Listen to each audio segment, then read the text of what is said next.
परमश्रद्धेय परम पूज्य श्री अदृश्य काळसिद्धेश्वर स्वामी जी महाराज, वर्ग के माननीय सर्वाधिकारी जी, विदर्भ प्रांत के माननीय संघचालक जी, नागपुर महानगर के माननीय संघचालक जी, वर्ग के सभी संचालक गण, यहाँ पर उपस्थित सभी माननीय अखिल भारतीय पदाधिकारी,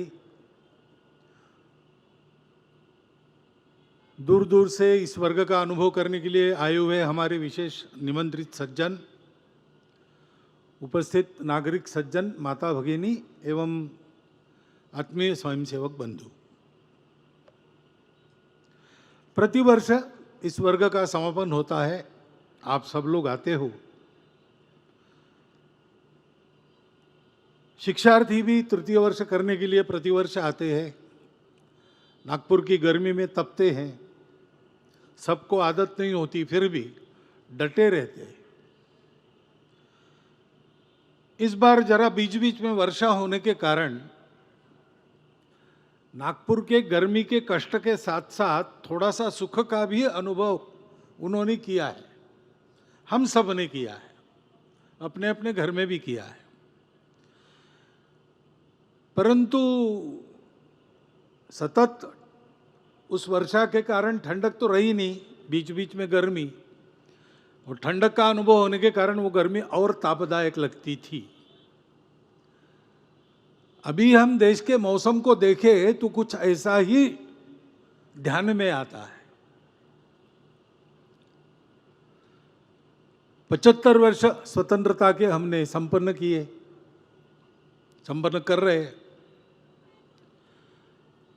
तो उस विस्मृत इतिहास का हमने स्मरण किया,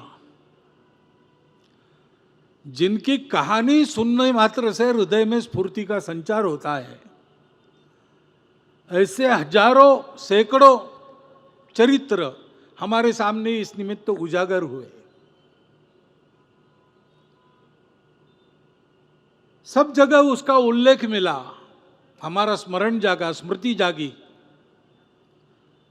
वो सुनकर हमारे हृदय में एक स्वाभिमान जगा, देश के प्रति गौरव जगा, उत्साह भी जगा। उनके जैसे समर्पण का और अपना भी जीवन होना चाहिए, ऐसी प्रेरणा भी जगी। और कई अपने देश के गौरव के प्रसंग भी हम आजकल देख रहे हैं।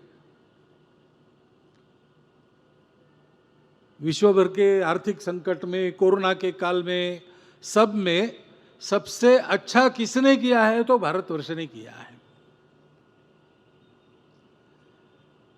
किसके आगे बढ़ते हुए चरणों को, नयनों को विस्फार कर और दांतों तले उंगली दबाकर दुनिया देख रही है, वो हमारा भारतवर्ष है। हमको आनंद होता है ये सुनकर। दुनिया के वरिष्ठ G20 देशों की परिषद की अध्यक्षता भारत को मिली। हमको उसका गौरव हम अनुभव करते हैं। नए संसद भवन का उद्घाटन हो गया, उसमें और जिस प्रकार के चित्र वगैरह लगाए हुए दिखते हैं, वीडियो वायरल हो रहे हैं,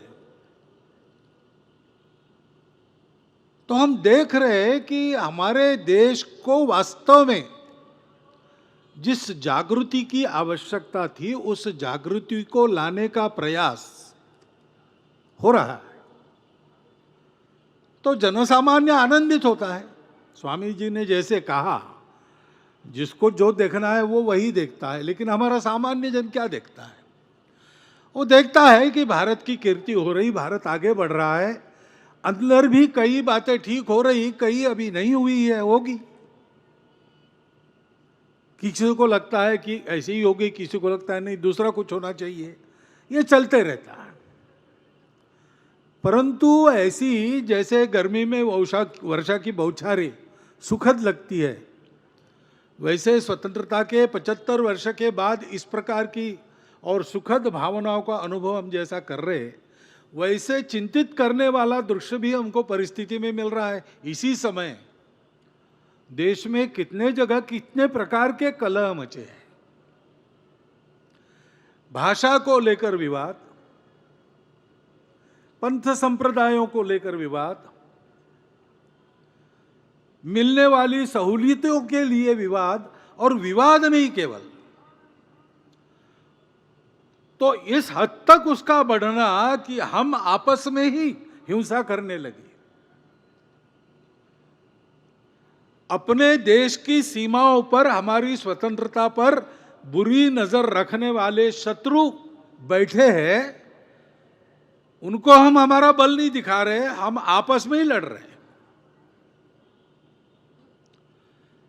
और हमें भूल रहे हैं कि हम एक देश है, हम एक जन है। यह भी दिखाई देता है। अच्छा, केवल यही होता तो जा जाके प्रबोधन करके इसको ठीक करते, लेकिन इसको हवा देने वाले भी लोग हैं।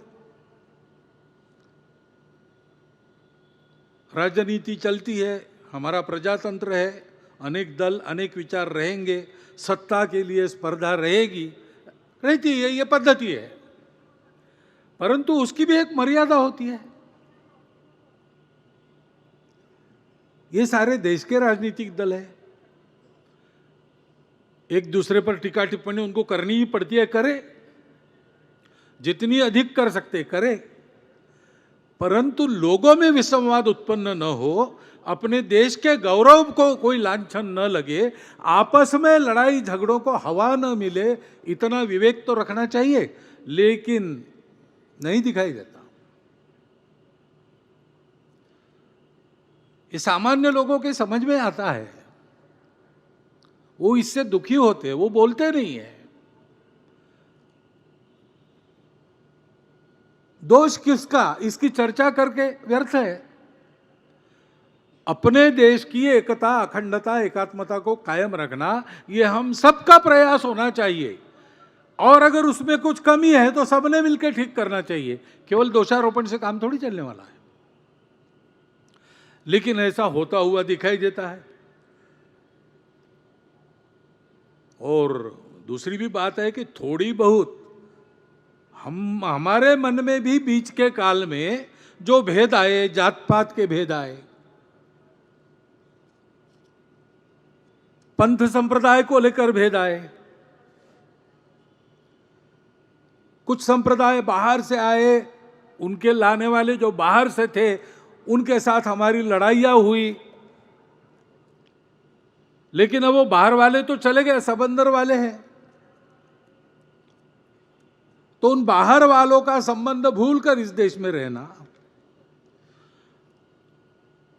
और अभी भी वहां के प्रभाव में यहां जो लोग हैं वो बाहर वाले नहीं, वो अपने ही है, ये समझ के उनके साथ व्यवहार करना, अगर उनके सोचने में कोई कमी है तो उनका योग्य प्रबोधन करना हम सबकी जिम्मेवारी है। लेकिन इस भेद दृष्टि के कारण भी ऐसी जब बातें होती है तो उसके चपेट में हम भी आ जाते हैं। कोरोना वायरस का अपना क्या सामर्थ्य है वो है, लेकिन हमारी इम्यूनिटी कम थी, ये भी एक कारण रहता है। ऐसे देश के अंदर नहीं तो देश के बाहर तो भारत को नीचा दिखाना चाहने वाले शत्रु है, अपने स्वार्थ के लिए भारत को दबाए रखने वाले, आपस में झगड़ता लड़ता रखना चाहने वाले लोग हैं। उनको अवसर मिलता है, वो इसको और चौड़ा करने के लिए तरह तरह के कुचक्र रचते हैं, उसको भी हम महसूस करते हैं।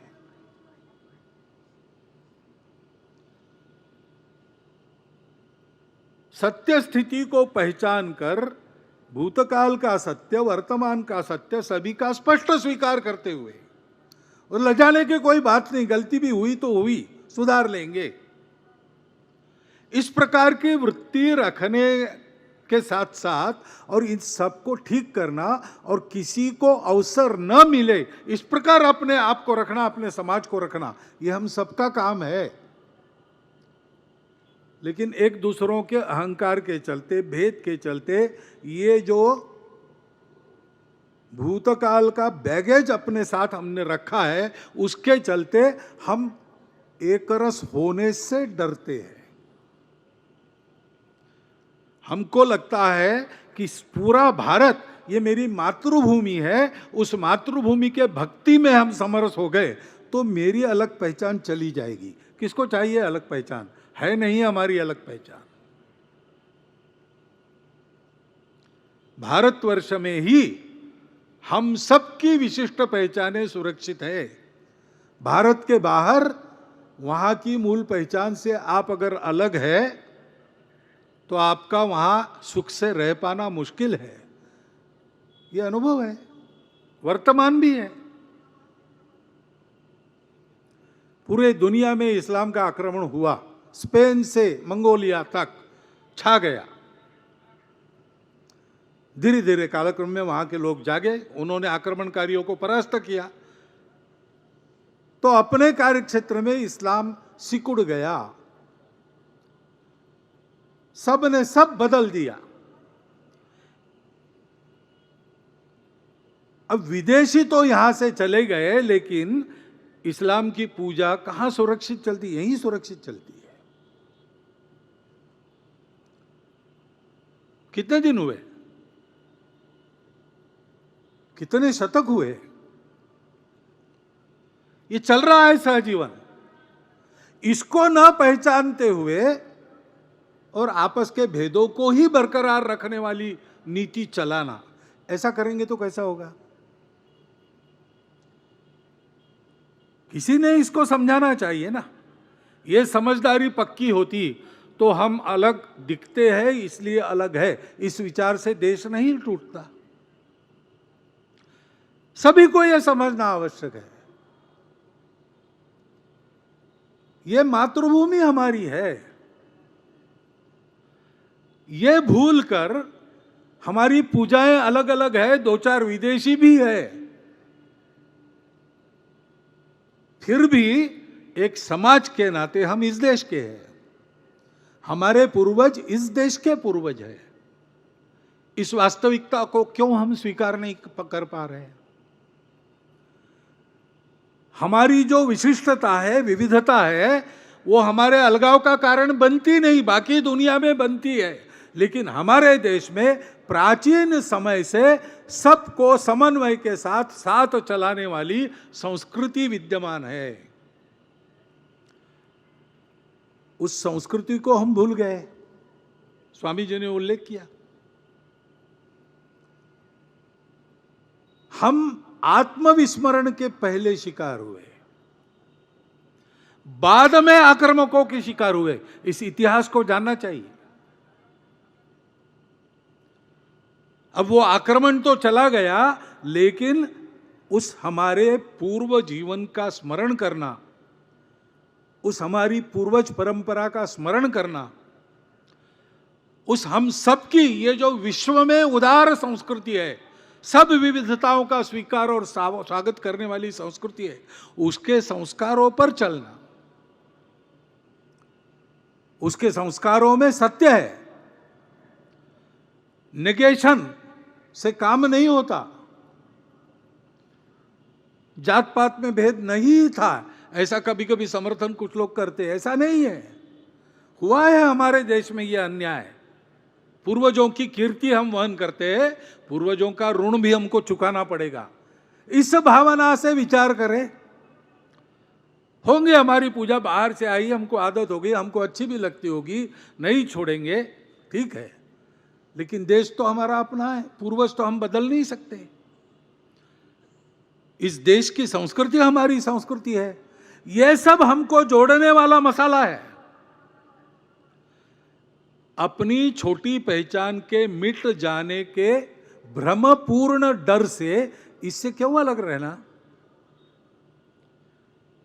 वास्तव में आज इसको हिंदू नाम मिला है, ये तो सारा वैश्विक है।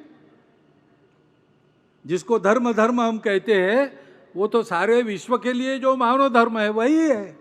वो बंधुभाव, सत्य, करुणा, शुचिता और तपस पर आधारित है। इस चौखट में उसको फिर से स्थापित करते हुए, इस चौखट के बाहर जाकर जो विकृतियां आई उनको हटाते हुए समाज का एकरस उज्जवल रूप खड़ा करेंगे तो ये सारे छद्मी लोग होने के बाद भी राजनीति जैसी सबको प्रभावित करने वाली और एक चाल चलने के बाद भी उससे अलिप्त रहकर हम अपने स्वत्व को ठीक रख सकेंगे, और स्वत्व सभी बातों का आधार है। कहते हैं कि नृसिंह अवतार हुआ और हिरण्यकशिपु का वध किया, तो देवों को बड़ा आनंद हुआ कि अब राक्षसों का राज चला गया, हमको ही मिलेगा। लेकिन भगवान ने प्रहलाद को दे दिया, हिरण्यकशिपु का ही पुत्र। इंद्र हाथ मलते रह गया, गया गुरु के पास, क्या करे? बोले अब कुछ मत करो, भगवान ने किया है, तुम क्या करोगे? चुप रहो, सहन करो। वो प्रहलाद बड़ा उदार है, उसका व्रत है मांगने वालों को देना। उसके पास जाके कभी मांग लेना, सीधा राज्य मत मांगो, वो तुम्हारे लिए अच्छा नहीं, अच्छा दिखता नहीं तुम्हारे लिए। वो इंद्र सोचते रहा। कुछ हजार वर्षों के बाद प्रहलाद के पास गया, याचक वेश धारण करके दरबार में, और प्रहलाद को कहा कि याचना करने तो मैं आया हूं, लेकिन आप पहले वचन दो कि मेरी याचना आप पूरी करोगे। तो प्रहलाद ने कहा कि तुमको तो पता है मैं देने वाला हूं, मुझे प्रतिज्ञा करने की आवश्यकता नहीं। तुम आ गए तो तुमको जो चाहिए वो मिलेगा। मैं जानता हूं तुम इंद्र हो, वेश बदल कर आ गए, तुम मुझे मेरा राज्य चाहते हो, मेरा राज्य मांगोगे तो मैं दे दूंगा। तो इंद्र कहा नहीं नहीं, राज्य वगैरह लेने नहीं आया हूं, आपके स्वत्व पर मैं बड़ा प्रसन्न हूं, आपका ये जो स्वत्व है वो मुझे दे दीजिए। प्रहलाद ने कहा ठीक है। जल मंगवा के स्वत्व पर पानी छोड़ दिया, तो उसके शरीर से स्वत्व पुरुष आकार धारण करके इंद्र के शरीर में जाने लगा। प्रहलाद ने पूछा आप कौन है? उसने कहा मैं तुम्हारा स्वत्व हूं, तुमने मुझे इंद्र को दे दिया, मैं जा रहा हूं। वो इंद्र के शरीर में प्रवेश कर गया। लेकिन उसके पीछे पीछे और एक आया। प्रहलाद ने पूछा आप कौन है? तो उसने कहा मैं तुम्हारा बल हूं, जहां स्वत्व है वहीं बल है। तुमने स्वत्व को इंद्र को दे दिया, मैं उसके पीछे पीछे इंद्र के पास जा रहा हूं। उसके पीछे और एक पुरुषाकृति निकली। इसने पूछा आप कौन है?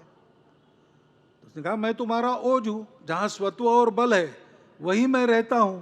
वो इंद्र के पास गए, मैं भी वहां जा रहा हूं। और अंत में एक माताजी निकली, तो पूछा, उन्हें कहा मैं तुम्हारी समृद्धि लक्ष्मी हूं, मन की और भौतिक सब प्रकार की समृद्धि लक्ष्मी मानी जाती है। तो उन्होंने कहा कि जहां स्वत्व बल और ओज है वहीं मैं रहता हूं। भारतवर्ष के ह्रास का क्रम यही है। पहले हम स्वत्व भूल गए, हम विभाजित हो गए, हमारा बल चला गया, संगठन का बल नष्ट हो गया, हम विघटित हो गए, आपस में लड़ने लगे, एक दूसरे को बड़े नीचे ऊंचे मानने लगे। इसके कारण जिनकी हिम्मत नहीं थी हिंदू कुश के पार के आने की, सब आक्रमण उधर से हुए। एक तांता चला आक्रमणों की परंपरा का, लेकिन बल पूरा गया नहीं था। इसलिए शुरू के जो आक्रमक आए रहे कुछ दिन, उन राज्य का उपभोग किया, अब उनका नामो निशा नहीं है।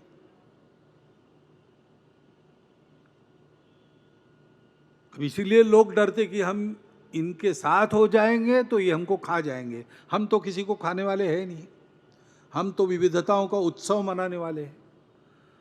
और अभी तक का इतिहास साक्षी है, जिस किसी विविधता का प्रवेश भारत में हुआ उसकी सुरक्षा यहाँ हुई है। सारे दुनिया में मस्तक रखने को जगह नहीं मिली, अकेला भारत था जिसने आश्रय दिया।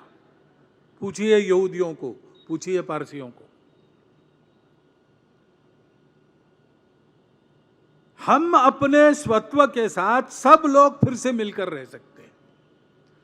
वो हमारा भारत का स्वत्व, हमारी संस्कृति, हमारी मातृभूमि भक्ति, हमारे पूर्वजों के जीवन के उच्चादर्श, ये हम सबके हैं जो भारत का अपने आप को मानते हैं।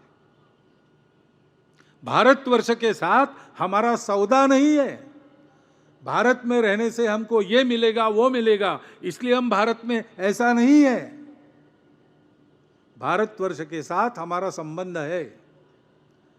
जैसे अंगों का शरीर से संबंध रहता है, शरीर से प्राण निकल गए अंग अपने आप मर जाते, वैसा हमारा संबंध है।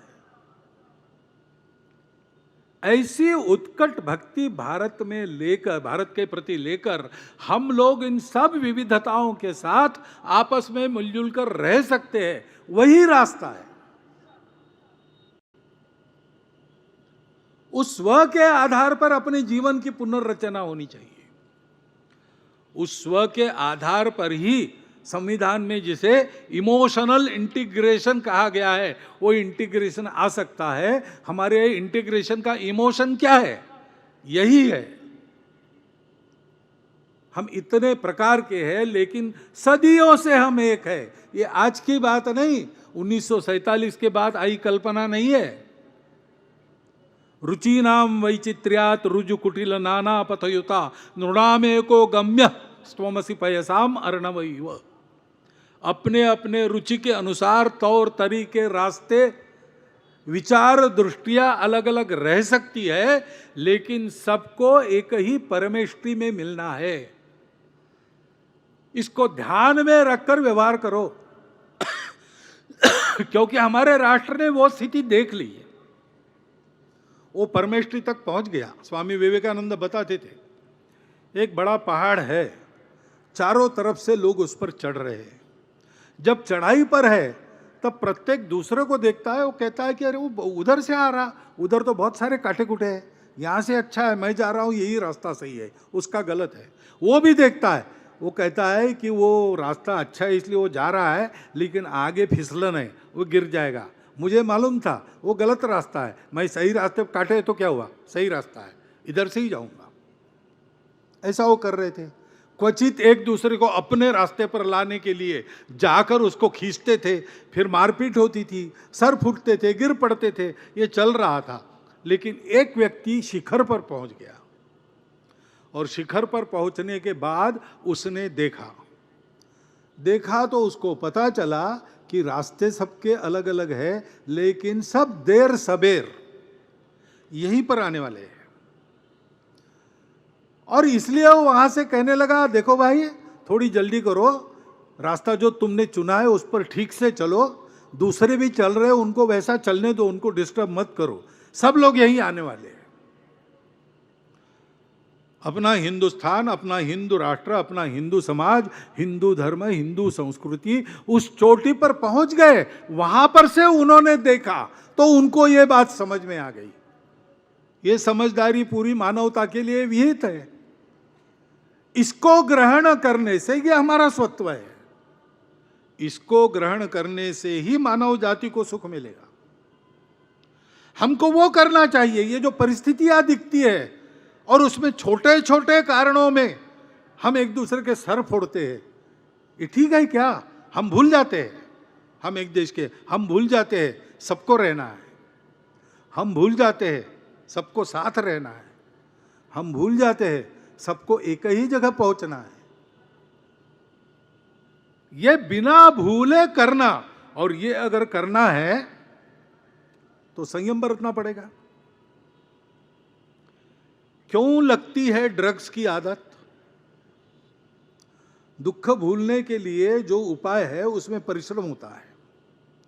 बिना परिश्रम के शॉर्टकट से हम दुख भूलना चाहते हैं, शराब पीते हैं। मालूम है शराब खराब है, लेकिन पीते हैं। ऐसे ही खाली दिमाग में वो ड्रग्स की आदत घुसती है। आलस्य की आदत लगती है, ड्रग्स के शिकार होते हैं।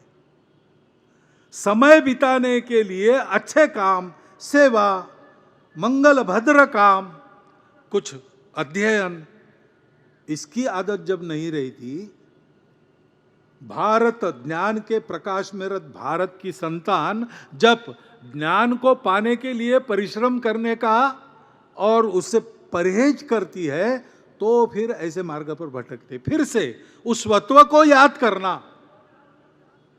स्वामी जी ने बहुत थोड़े में ये पूरा विषय बता दिया है। और इसलिए राष्ट्रीय स्वयंसेवक संघ 1925 से ये करता है,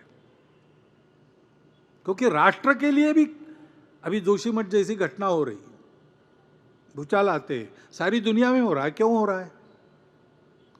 अगर भारत में ही केवल गलती हुई तो भारत में होता, लेकिन सारी दुनिया में होता है। कारण क्या है? पर्यावरण के प्रति एक अधूरी दृष्टि लेकर विश्व आज तक चला। अब वो दृष्टि तो बदल रही है और ये ज्ञान तो प्राप्त हुआ है, हमारे पास पहले से था। स्वामी जी के आश्रम में जाइए, आप प्रयोग देख के आपको सब समझ में आएगा, प्रत्यक्ष आचरण में है, प्रत्यक्ष परिणाम दे रहे, हमारी दृष्टि पर आधारित। लेकिन दुनिया इतनी आगे चली गई और परकियों के अंधानुकरण में हम भी इतने आगे चले गए कि अब तुरंत अर्धव्रत करना ये कठिन हो रहा है। और ये घटनाएं बताती है कि त्वरित आवश्यकता है, कुछ तो हमको ऐसा रास्ता खोजना पड़ेगा जिससे हम सही रास्ते पर वापस आए और गाड़ी भी न पलटे। देशवासियों के परिश्रम की बहुत आवश्यकता है, लेकिन उन परिश्रम तो कर रहे हैं। 75 वर्षों में ये स्वतंत्र देश, जिसके बारे में चर्चिल महाशय ने कहा था कि स्वतंत्र होने के बाद आपस में लड़के खत्म हो जाएंगे, शायद फिर से हमको न्योता देंगे, आओ और राज करो, उनकी भविष्यवाणी को हमने असत्य सिद्ध कर लिया। अभी तक चले, इतनी विविधता होने के बाद भी यहाँ प्रजातांत्रिक व्यवस्था सब चुनौतियों को पार करके चल रही है। इतना ही नहीं तो अब हम विश्व के सिरमौर देश में आने लगे हैं,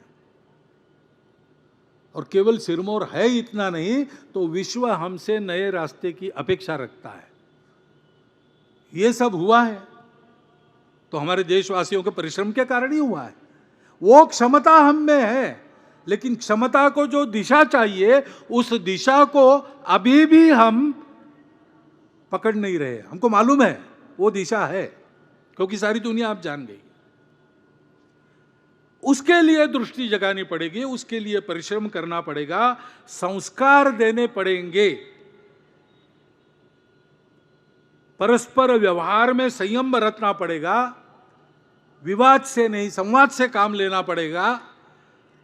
इतनी सारी विविधता है, वो अपने वैशिष्ट्य है, वो अपने अलगाव नहीं है। हम सब ऊपर से विविध दिखते हैं, लेकिन अंदर से हम सब एक है, भारतवासी है, भारत माता के पुत्र है, भारतीय संस्कृति की, हिंदू संस्कृति की विरासत हमारी है, और यह भारत जननी, यह हमारी मातृभूमि है। यहीं से हमको रस प्राप्त होता है, यही रस हम सबके नस नस में दौड़ता है खून बनकर। उसको ध्यान में रखना और संवेदना, सहयोग, परस्पर विश्वास और इन बातों पर श्रद्धा रख के चलना, यही एकमात्र रास्ता है। हम ये करेंगे तो आप क्या करेंगे, आप ये देंगे तो हम क्या देंगे, ऐसे सौदे से काम नहीं होगा। सबको कुछ ना कुछ छोड़ना पड़ेगा। एक तरफा छोड़ने की तैयारी से आत्मीयता नहीं बनती, दोस्ती नहीं बनती, और इसलिए सबको कुछ देना पड़ेगा, सबको कुछ छोड़ना पड़ेगा, देश के लिए त्याग करना पड़ेगा। उसके लिए आदत चाहिए। ये बोलना बहुत आसान होता है, लेकिन प्रसंग आने पर करने के लिए एक आदत करनी पड़ती है। उस आदतों की प्रक्रिया को ही संस्कार कहते हैं। ऐसा संस्कार देने का काम अपने राष्ट्र जीवन की जो नॉन निगोशिएबल बातें हैं उनको सबको समझाना, उस पर सबको लाना, उसमें किसी का नुकसान नहीं है। अपने क्षुद्र अहंकार, वासनाएं, स्वार्थ और भेद बुद्धि को छोड़ना, इतना ही करना पड़ता है। उस पर सबको लाकर इस राष्ट्र के लिए, जीने मरने के लिए आवश्यक आदतें लगाने का काम संघ का काम है, क्योंकि राष्ट्र के उत्थान का दूसरा उपाय नहीं होता। मैं केवल भारत की बात नहीं कर रहा हूं। पिछले 100 वर्षों में जिन राष्ट्रों का उत्थान हुआ और पतन भी हुआ, उनके उत्थान पतन के सत्यता को देखिए, उसका अध्ययन कीजिए, उपलब्ध है, ग्रंथ लिखे गए हैं, तो आपको ध्यान में आएगा कि उस देश की सामान्य जनता अपने राष्ट्र के लिए जीना मरना जब सीख गई, आपस के भेद और स्वार्थों को छोड़कर राष्ट्र हित में सब जग एक बने, तब उस राष्ट्र का उत्थान हुआ। और इसमें जब कमी आ गई तो उनका पतन होने में देरी नहीं लगी। यही है, कल छत्रपति शिवाजी महाराज के राज्याभिषेक था, 350वां वर्ष, 350वां दिवस है। शिवाजी महाराज ने क्या किया? यही किया। उन्होंने स्पष्ट रूप से इस राष्ट्र के स्वत्व की घोषणा की और कहा कि यहां हिंदवी स्वराज की स्थापना हम करेंगे, साथी जुटे करेंगे। उन्होंने क्या साथियों को बताया कुछ, आपको ये मिलेगा वो मिलेगा? कितने लोगों के बलिदान हुए। शिवाजी महाराज के बाद संभाजी महाराज ने स्वयं का बलिदान दिया। उसके बाद स्वराज्य लड़ता रहा। राजा दूसरी जगह दूर जाके रह रहा है, वहां से लड़ाई चल रहा है। राजमाता और राजपुत्र परकियों के कैद में बंद है। सेनापति नहीं है, सेना नहीं है, खजाना नहीं है, गढ़ किले सारे शत्रु ले रहा है। ऐसी अवस्था में 30 साल सामान्य लोगों ने स्वराज के लिए संघर्ष किया और उसको डुबाने के लिए जो आए थे उनकी कब्र महाराष्ट्र में बनी। ये इतिहास है। ये प्रेरणा शिवाजी महाराज ने जगाई। उन्होंने संस्कार दिया, उसके लिए अपने पुराने संस्कारों को जगाया, पुराने मूल्यों को जगाया, गोवध को रोका, मातृभाषा में राज्य व्यवहार शुरू किया। अपने देश की नेवी नहीं थी। आधुनिक काल में वो, यानी आधुनिक इतिहास में पहली बार शिवाजी महाराज के कारण भारत की नेवी बनी। कितने ऐसे काम किए, समय से बहुत आगे थे। मतांतरित व्यक्ति वापस आना चाहते थे, उनको वापस लिया और सबको जोड़ा। काशी का मंदिर टूटा, औरंगजेब ने तोड़ा, पत्र लिखा उन्होंने कहा कि देखो, हिंदू मुस्लिम दोनों को भगवान ने उत्पन्न किया है। जो राज्य करता है उसका एक कर्तव्य होता है दोनों को समान देखे और अन्याय न करे।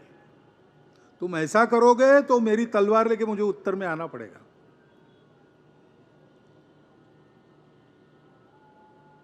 इस देश के प्रति नाता रखने वालों को उन्होंने सुरक्षित किया। वही हिंदवी स्वराज्य, उसी को हम हिंदू राष्ट्र कहते हैं। उनका स्मरण कल हम करेंगे, उनके गौरवमय इतिहास का स्मरण करेंगे। रायगढ़ पर कल धूमधाम से कार्यक्रम बनेगा। डॉक्टर हेडगेवार कहते थे कि हम तो तत्व को गुरु मानते, व्यक्ति को मानते नहीं है, लेकिन सामान्य व्यक्ति को निर्गुण निराकार की उपासना करना कठिन होता है। तो कोई सगुण आदर्श अगर स्वयंसेवकों को चाहिए तो मेरा मत है कि पुराण काल में श्री हनुमान जी और आधुनिक काल में छत्रपति शिवाजी महाराज हमारे लिए सर्वांगीण आदर्श है। ऐसे महापुरुष को याद करते समय हमको ये संकल्प भी करना पड़ेगा कि उनके आदर्शों पर चलकर हम अपने राष्ट्रीय परंपरा के अनुसार इस भारत को ऐसे प्रगत करे, उत्थित करे, विश्वगुरु बनाए, सारी दुनिया की आज की समस्याओं का जो उत्तर दे सकेगा। लेकिन उस संकल्प की पूर्ति के लिए हमको तपस्या करनी पड़ेगी। 1925 से राष्ट्रीय स्वयंसेवक संघ की यही तपस्या चल रही है। समाज जीवन के अन्य अंगों में उस तपस्या से तपोपूत होकर निकले कार्यकर्ताओं की करनी के बहुत अच्छे परिणाम समाज देख रहा है। संघ को कुछ नहीं चाहिए, संघ को श्रेय भी नहीं चाहिए। यह सारा समाज को साथ लेकर स्वयंसेवकों ने किया, समाज ने किया, स्वयंसेवक साथ रहे।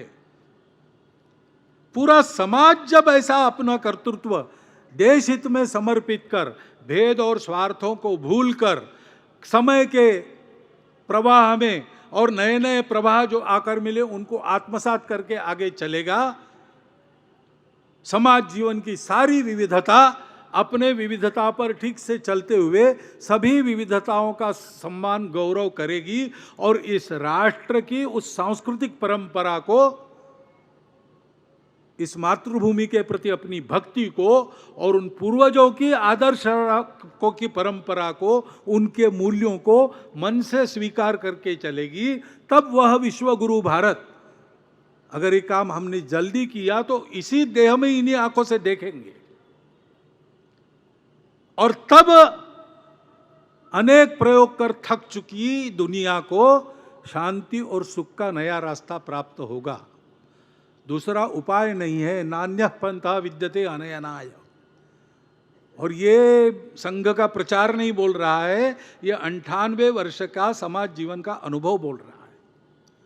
इसका विचार करना और संघ के केवल दर्शक हितचिंतक न बने रहते हुए संघ के कार्य में प्रत्यक्ष योगदान करने वाले, एक व्यूह देश के लिए बनाकर चलने वाले समाज जीवन का अंग बनना, ये आप करें, ऐसा एक अनुरोध इस निमित्त आपके सामने रखता हूं और मेरी 4 शब्द समाप्त कर